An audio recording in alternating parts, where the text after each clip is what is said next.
Hello guys, welcome to your channel SS Online Academy. I am Sanuj Kumar.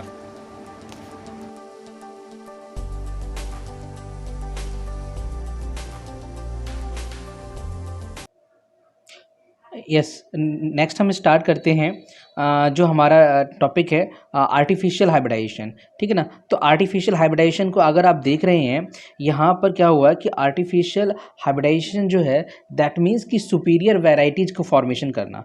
क्या करना? Superior varieties को। अब superior varieties होंगी कैसे कि अगर आप मान के चलिए, जैसे सुपीरियर वैरायटीज़ फॉर्मेशन कैसे होती हैं कि जब हम जो पॉलन ग्रेन जो है अगर अपनी सेम स्पीसीज़ के पास पहुंच जाता है तो एज यूजुअल जिस तरह की स्पीसीज़ बनती है उसी तरह से बनेगी।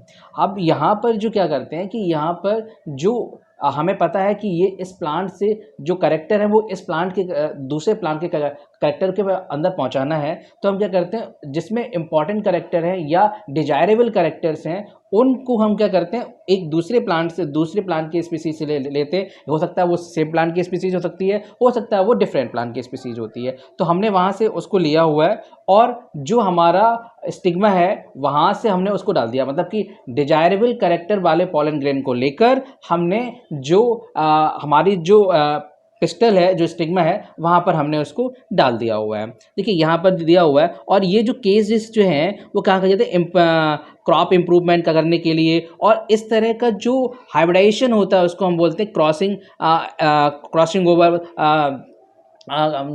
इसको हम बोलते हैं क्रॉस पॉलिनेशन। सॉरी, इसको हम क्या बोलते हैं? Cross pollination. तो दैट मीन्स देखिए, in such crossing experiment is important to sure that only the desired pollen grains are used for pollination and stigma is protected from contamination to from unwanted pollen. तब यहाँ पे क्या होगा? Unwanted pollen grains को यहाँ पर नहीं लिया जाएगा। This is achieved by emasculations and bagging technique. अब हम इन दोनों टेक्निक के बारे में पढ़ेंगे। इमास्कुलेशंस क्या होता है और बैगिंग टेक्निक्स क्या होती है। देखिए इसमें जो दिया हुआ है, if the female parents were bisexual flower, removal of anther of the flower bud before the anther dehiscence using a pair of the forceps necessary, this step is refer to emasculation. तो इसमें क्या क्या बोला कि जो bisexual flower है, जहाँ पर ऐसा फ्लावर जिसके पास मेल पार्ट भी है और फीमेल पार्ट्स भी है, तो वहाँ पर क्या किया कि हमने रिमूवल ऑफ एंथर, जो एंथर्स को रिमूव कर दिया बिफोर। कब? मतलब जब वो एंथर डैशियंस ना हो, मतलब विस्फोट ना हुआ उसके अंदर, मतलब कि उसके अंदर से पॉलन ग्रेन्स ना निकले हुए हों, तब हमने क्या किया हुआ उससे पहले ही उसको रिमूव कर दिया हुआ है ताकि वो स्टिग्मा पर ना पहुंच पाए। तो removal of anther this is called a process of emasculation. तो एंथर को रिमूव करने की प्रोसेस को ही हमने क्या बोला हुआ?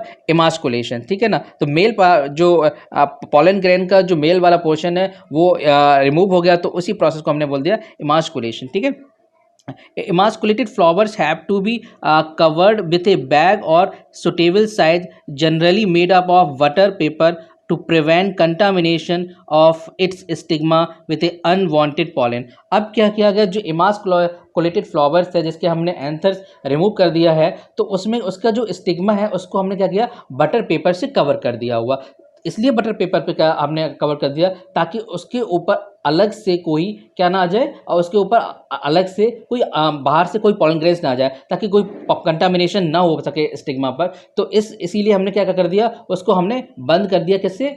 हमने किससे कर दिया? बटर पेपर से। तो इस जो प्रोसेस होती है, इस प्रोसेस को हमने बोला हुआ है बैगिंग। क्या बोला हुआ है? बैगिंग। तो इट मीन्स कि जब हमने एंथर को रिमूव किया था उस प्रोसेस को हमने बोला इमास्कुलेशन, और जब हम जो हमारे पास पिस्टल है, जो हमारे पास स्टिग्मा है, उसको हमने जब कवर किया हुआ तो हमने बोला हुआ है उस टेक्निक को हमने बोला bagging. When the stigma of bagged flower attains receptivity, mature pollen grains collected from anthers of the male parents are dusted on the stigma. तो इसमें क्या होता है कि जो स्टिग्मा पर जो अलग जो, क्योंकि स्टिग्मा की कैपेसिटी होती है कि वो अलग अलग पॉलन ग्रेन्स को रिसेप्ट करेगा, मतलब कहीं ना कहीं से जो पॉलन ग्रेन्स के ऊपर है उसके ऊपर कलेक्ट होंगे, तो वो क्या होंगे? प्लांट्स नए जनरेट होंगे। तो यहाँ से क्या होगा? And flowers are rebagged and the fruits allowed to develop. अब यहाँ पे हमने क्या करेंगे? जो डिजायर्ड करेक्टर्स हैं, जो हमारे पास डिजायर्ड करेक्टर्स हैं, जिस करेक्टर को हमें लेना है, तो उसी करेक्टर वाले पॉलन ग्रेन्स को हम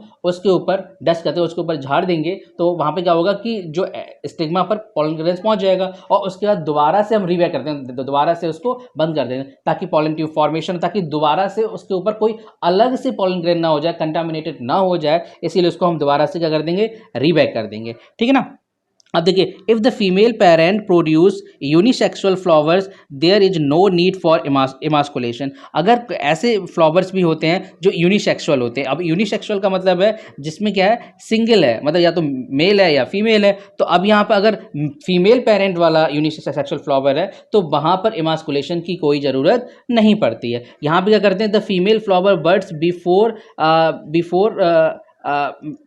the female flower buds are bagged before the flower open when the stigma become receptive. Pollination is carried out using the desired pollen and the flower rebag. That means वहाँ पे क्या करते हैं कि जो female flowers है उसको पहले हम क्या करते हैं, बैगिंग कर देते हैं, बैग मतलब उसको बटर पेपर से हम क्लोज कर देते हैं। दैट फिर जब कोई जो मैच्योर पॉलन है जिसको हमें डिजायर करेक्टर यहाँ पे हमें ग्रो कराना है, उसके ऊपर हम उसको क्या करते हैं, वहाँ पे उस पॉलन ग्रेन्स को हम स्टिग्मा पर पहुँचा देते हैं। पहुँचाने के बाद दैट मीन्स फिर उसको हम जो स्टिग्मा है उसको दोबारा से बंद कर देते हैं। That is the called of the rebagging process. ठीक है ना। आपको क्लियर हो गया होगा। मैंने अभी जो 3 टॉपिक्स यहाँ पे कंप्लीट किए हुए हैं, artificial hybridisation, emasculation and bagging.